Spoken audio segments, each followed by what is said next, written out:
Hello students, आज की इस वीडियो में अपन लोग डिस्कस करने वाले हैं education loan. Students, education loan medical, engineering, BA, BSc, BCom, BBA, MBA, कोई सा भी ओवरऑल जो भी कोर्स आप करना चाहते हो, जो भी हायर एजुकेशन में आप लोग एडमिशन लेना चाहते हो, बहुत सारे कैंडिडेट ऐसे होते हैं जैसे कि इस समय पर एडमिशन का एक दौर चल रहा है और आपका एक टीयू में एडमिशन हुआ, बीएचयू में हुआ, डीयू में हुआ, किसी भी आपने यूनिवर्सिटी को टारगेट किया होगा और आप लोग गवर्नमेंट यूनिवर्सिटी बाई चांस नहीं पाते हैं। आपके मन में ये होता है कि मेरे पास अगर पैसा होता तो मैं कुछ अच्छे कोर्सेज कहीं और से कर लेता और भी अच्छे कॉलेजेस में मैं जा सकता था, लेकिन कहीं ना कहीं मुझे फाइनेंशियली वीक होने के कारण इन मुसीबतों का सामना करना पड़ रहा है। स्टूडेंट्स, इस वीडियो में हम डिस्कस करने वाले हैं एजुकेशन लोन कैसे लें, कितना मिलता है और किसे लेना चाहिए। सबसे बड़ी बात होती है किसे एजुकेशन लोन लेना चाहिए। बहुत सारे लोग ऐसे भी होते हैं जो किसी तरीके के स्कैम में फंस भी जाते हैं। ऐसा भी होता है कि कोर्स उस लायक नहीं होता है। तो इस वीडियो में वही चीज़ हम कंप्लीटली आपके साथ डिस्कस करने वाले हैं। बहुत सारे स्टूडेंट का एक डाउट रहा है, पिछली साल भी 2-3 स्टूडेंट ऐसे मेरे संपर्क के रहे जिन्होंने एजुकेशन लोन लेकर अपनी पढ़ाई को आगे बढ़ाया है। उसी एक्सपीरियंस को आपको बताएंगे कि किसे एजुकेशन लोन लेना चाहिए और कैसे मिलेगा एजुकेशन लोन। स्टूडेंट्स, अगर हम बात करें लिमिट की, एजुकेशन लोन की जो लिमिट होती है वो आपकी होती है 10 लाख रुपए इंडिया में आप ले सकते हैं। और आप लोग यदि इंडिया से बाहर जाते हैं, आप लोग फॉरेन से अपनी पढ़ाई को कंप्लीट करना चाहते हैं, तो आप 20 लाख रुपए तक लोन ले सकते हैं स्टूडेंट्स। वहीं अगर हम एलिजिबिलिटी की बात करें, जो कॉलेज की एलिजिबिलिटी है, आपके यूनिवर्सिटी की एलिजिबिलिटी है, आप लोग सोचते होंगे कि क्या जो कॉलेज में टारगेट कर रहा हूं उसमें ये चीज़ अवेलेबल है कि नहीं। स्टूडेंट्स, इसका जवाब ये है कि जो भी कॉलेज हो, जो भी यूजीसी अप्रूव्ड कॉलेज हो, वो चाहे स्टेट गवर्नमेंट की कोई यूनिवर्सिटी हो या स्टेट गवर्नमेंट का कोई कॉलेज हो, या फिर यूं कहें कि वो सेंट्रल यूनिवर्सिटी का कोई कॉलेज हो, मतलब कि ओवरऑल लगभग सभी कॉलेजेस में आपको एजुकेशन लोन प्रोवाइड करवा दिया जाता है। स्टूडेंट्स, ये सबसे बड़ा डाउट होता है कि मिलेगा कि नहीं मिलेगा। तो आपको एजुकेशन लोन मिल सकता है, ऐसा कुछ भी नहीं है, बस आपका कॉलेज अप्रूव्ड होना चाहिए। और अप्रूव्ड ही होते हैं ज़्यादातर कॉलेज, क्योंकि तभी वो सारे कोर्सेज को रन कर रहे होते हैं। स्टूडेंट, अगर हम बात करें यहाँ पर और उसके एफिलिएटेड कॉलेज भी, जैसे कि आप एकेटीयू से जानते हैं कि 800 से ज़्यादा कॉलेज हैं, और भी बीएचयू में भी कुछ कॉलेजेस हैं, 1-2 कॉलेज हैं उनके एफिलिएशन में, मतलब उसी के नाम से चलते हैं, लेकिन और कॉलेज हैं।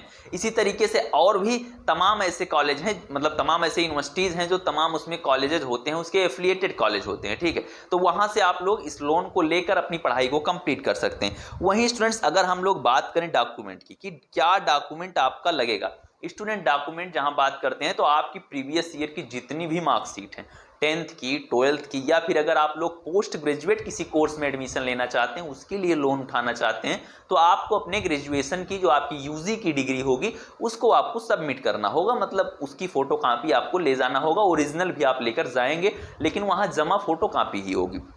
वहीं अगर बात करें और अदर डॉक्यूमेंट की, तो 10 आपकी फ़ोटो लगभग होनी चाहिए, 5-6 लगेंगी, लेकिन आप 10 फोटो लेकर जाएं। लोन अगर बात करें तो लोन स्टूडेंट के नाम पर होगा, ये डाउट आपको क्लियर करना होगा। बहुत सारे ऐसे स्टूडेंट हैं, जैसे पिछली बार ही एक स्टूडेंट ने पूछा, सर लोन मेरे पापा के नाम पे होगा क्या? तो ऐसा नहीं है, लोन आपके नाम पे होगा, आपके बिहाफ पर होगा, आपकी रैंक के अकॉर्डिंग। फादर और मदर में से किसी एक को आपको ले जाना होगा, उसके साथ आपका ज्वाइंट अकाउंट खुलेगा, और फादर की जो है आधार कार्ड और पैन कार्ड लगेगा, आपका भी आधार और पैन लगेगा।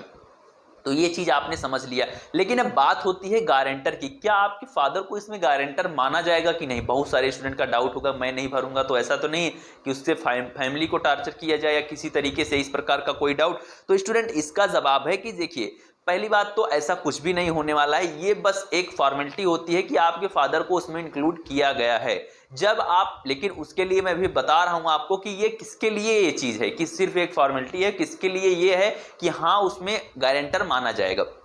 स्टूडेंट, अगर हम पहले बेसिक चीजें आपको बताते हैं, रीपेमेंट की बात करें, मतलब आप लोग कितने दिन में इस पैसे को भर सकते हैं, ये भी एक डाउट होता है स्टूडेंट। तो देखिए, पैसे को आप कोर्स पीरियड जो आपका है, मान लीजिए आप बी फार्मा कर रहे हैं या बीटेक कर रहे हैं, 4 साल का आपका कोर्स कंप्लीट होता है आज से 1 साल तक भी आपको नहीं भरने के लिए कोई फोर्स नहीं किया जाएगा। भरने के लिए तो स्टूडेंट्स आप तुरंत से भर सकते हैं, तुरंत से, मतलब कि आज आपका लोन पास हुआ, आज आपकी पहली साल की जो फी है वो बैंक ने आपको दिया, तो आज से ही आपको क्या होगा कि आज से ही आप भर सकते हैं यदि आपके पास पैसा है। लेकिन हम लोग लोन लेते ही इसीलिए हैं क्योंकि पैसा नहीं है तो तुरंत से नहीं भर पाते हैं स्टूडेंट।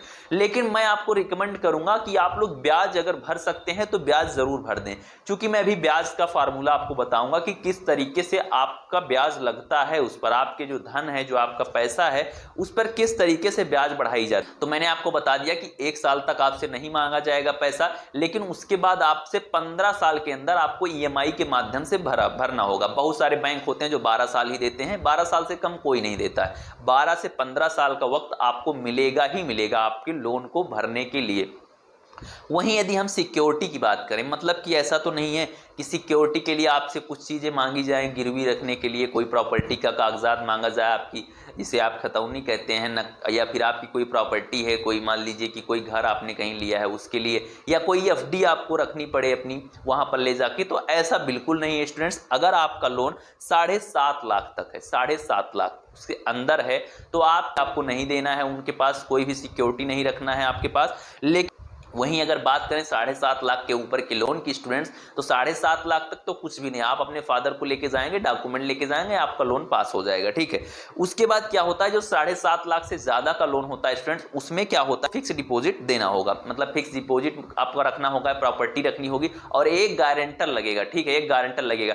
अब अगर बात करें मार्जिन की, ठीक है, कि क्या आपको इस लोन में खुद से कुछ मिलाना पड़ेगा कि 100% आपकी जो फी है, जो आपके कॉलेज की 100% फी है, मान लीजिए कि 10 लाख रुपए यदि फी है, या मैं 5 लाख ही मानता हूं, 5 लाख यदि आपकी फी है, तो क्या ऐसा है कि 5 लाख में से 4 ही लाख लोन पास हो? स्टूडेंट, मैं आपको इस बारे में एक चीज क्लियर करना चाहता हूं कि आपको यदि आपका लोन जो है वो 4 लाख के अंदर है, तो आपको कुछ भी मार्जिन के तौर पर नहीं देना है, टोटली आपका जो है आपका लोन पास हो जाएगा। लेकिन यदि वही लोन 4 लाख से ज्यादा है तो 5 से 10% तक आपको उसमें मिलाना पड़ेगा।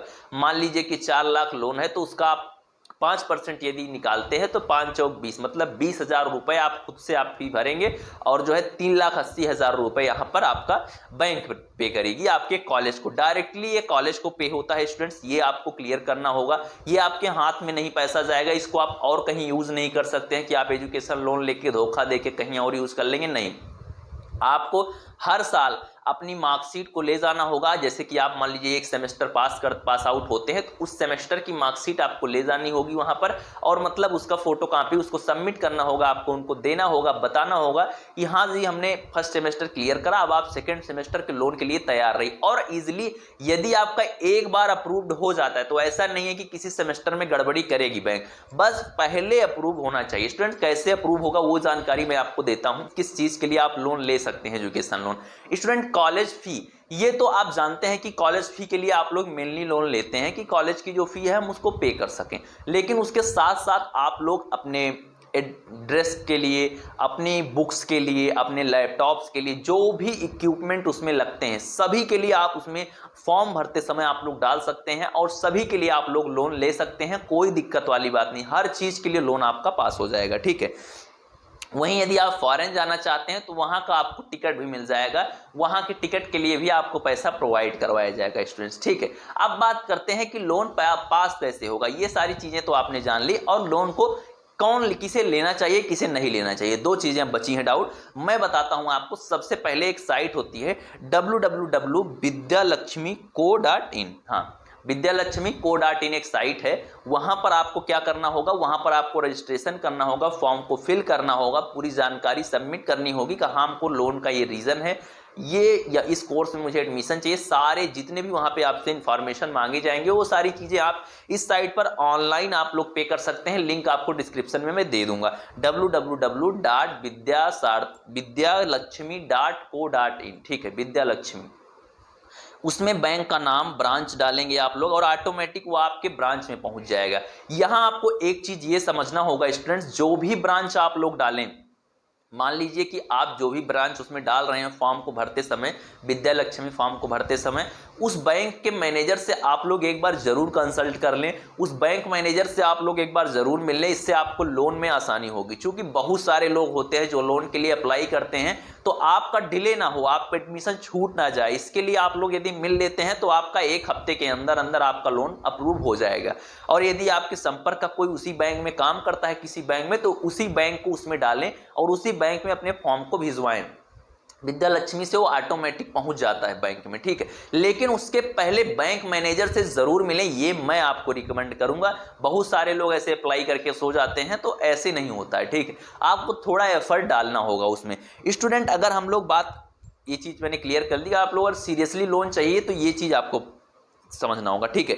अब बात आती है स्टूडेंट किसे लोन लेना चाहिए। स्टूडेंट, अगर लोन की बात करें तो स्टूडेंट लोन के लिए आप यदि जो भी कोर्स अपना चुन रहे हैं उसके लिए आपको कॉन्शियस रहना होगा, क्योंकि लोन पे ब्याज जो है वो बहुत ज्यादा पड़ती है, ये आपको समझना होगा। एजुकेशन लोन होम लोन से भी महंगा है होगा। बैंक की पॉलिसी समझ ध्यान में रखते हुए ही ये आपको लोन लेना है। ऐसा नहीं है कि आपकी 3 लाख की फी है और आप लोग लोन भरते भरते वो 10 लाख पहुंच गई।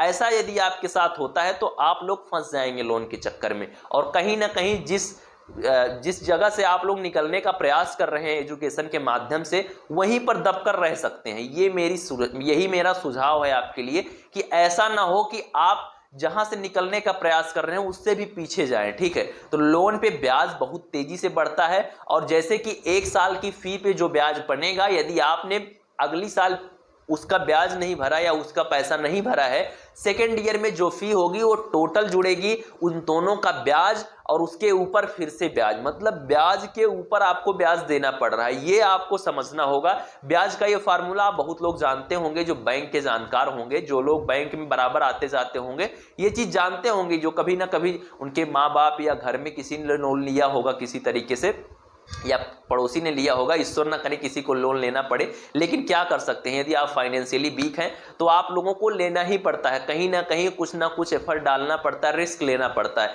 लेकिन स्टूडेंट, मैं आपको यही रिकमेंड करूंगा, आपका यदि कोर्स उस लायक है, उस लायक पैकेज की उम्मीद है, थोड़ी आपके अंदर भी है कुछ कर गुजरने की क्षमता, तभी इसमें हाथ डालना। नहीं तो एजुकेशन लोन, बहुत लोग ऐसे हैं जो 2 साल 3 साल कोर्स करके छोड़ देते हैं और एजुकेशन लोन नहीं भर पाते हैं। उसकी बहुत ज़्यादा उनके पास मेंटली प्रेशर होता है। तो इस तरीके से आप लोग कुछ भी ना करें। यदि एजुकेशन लोन ले रहे हैं तो मेहनत से पढ़ाई करें अपनी, और उसके बाद ये समझें कि उसके बाद आपका करियर क्या रहने वाला है। उम्मीद करते हैं इसमें सारी जानकारी मैं आपको समझाने में कामयाब रहा हूं। कोई भी यदि आपका सवाल है, कोई भी आपका पर्सनल सवाल है, तो आप लोग नीचे कमेंट करके पूछ सकते हैं। जुड़े रहिए इस चैनल से, मिलते हैं इसी तरीके की और भी जानकारी भरी वीडियोस से। धन्यवाद, नमस्कार।